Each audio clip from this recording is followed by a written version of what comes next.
Far incontrare domanda e offerta di lavoro, aziende che non trovano manodopera e disoccupati. Succede in una sala parrocchiale a Dolo, nel Veneziano. Decine di persone si sono presentate all'appello di Confapi. Per poter spiegare ai disoccupati quali sono i posti di lavoro vacanti e accompagnarli appunto in azienda, eventualmente potenziando le loro competenze con dei corsi di formazione e riqualificazione. Metalmeccanico, edilizia, tessile, i settori che stanno guidando la ripresa nella Riviera del Brenta e nel Milanese. Chiare le esigenze delle imprese. Noi abbiamo bisogno di collaudatori, di fresatori, di progettisti, i pochi che riusciamo a portare in azienda avendo bisogno anche di manodopera.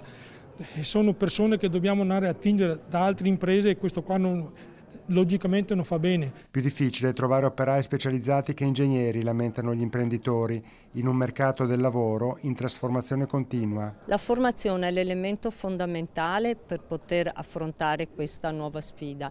È una formazione che deve essere costante. Formazione continua come elemento essenziale, ma alcuni imprenditori cercano anche altre qualità. La capacità della persona di creare squadra, la capacità della persona di creare quell'ambiente positivo all'interno dell'azienda che poi è propedeutico alla soluzione dei problemi, all'affrontare quelle che sono le situazioni che accadono praticamente tutti quanti i giorni e in questo periodo sicuramente molto di più.